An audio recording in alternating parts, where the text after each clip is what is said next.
araw-araw pa rin naman po, nag-average pa rin po tayo ng 5 hanggang 10 bag of blood ang ating nagagamit.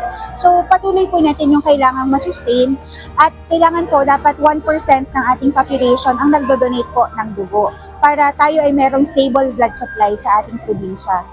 Patuloy ang panawagan ng Philippine Red Cross Masbate chapter sa ating mga kababayan na makapag-donate ng dugo kasabay ng panawagan sa lokal na pamahalaan ng suporta sa ganitong mga paggawa. Sa taya kasi ng PRC Masbate, 1% ng populasyon ng probinsya ang kailangan makapag-donate upang mapanatiling stable ang supply ng dugo sa isla ng Masbate.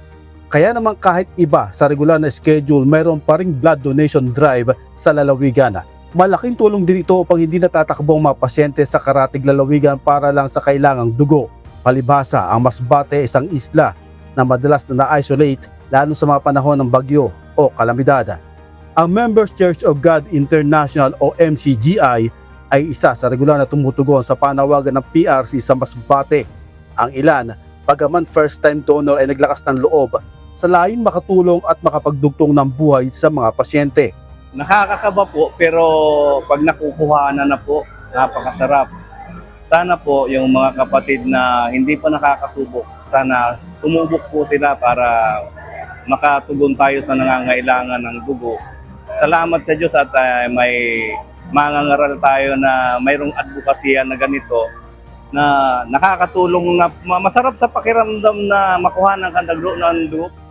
Una-una po sa lahat, nakita ko po kasi si Kuya na nag-donate. Siya nga po na kahit na madaming ginagawa, like sobrang kahit na nakita natin na sobrang hirap, pagod, siya nga nakapag-donate.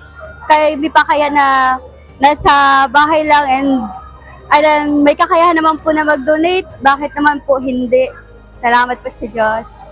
Magi ang punong barangay ng Poblacion West sa Milagros ay naudyukan din magbahagi ng kanyang dugo kasama ng mga volunteer ng MCGI. Malaking bagay po yun kasi island to Masbate. Kailangan talaga, inaano ko yung mga tao, mga kababayan sa Masbate o lalo sa Milagros na mag-donate ng dugo sa Red Cross. Kasi marami rin nangangailangan. Kasi mahirap mag-travel papunta ng mainland eh. Kaya kailangan talaga na may ma-impact na dugo dito sa atin sa probinsya sa Masbate. Ayon naman sa PRC, malaking tulong ang pagkakaroon ng regular na partnered organization para masiguro may sapat na supply ng dugo para sa panahon ng emergency. Isa sa mga partners na ito ay ang MCGI. Yung partnership po ng Philippine Red Cross at ang MCGI ay isa po na napakahalagang tulong po para sa atin sa sustainability ng blood natin dito sa Masbate. Dahil regular po na may blood donation ng MCGI every quarter po, tayo ay nakakasiguro na meron tayong steady partner na talagang may pinanghahawakan ng mga voluntary blood donors mula sa kanilang mga miyembro. Jerry Galicia, UNTV News and Rescue. Diyos ang aming sandigan, serbisyo publiko ang aming pinahahalagahan.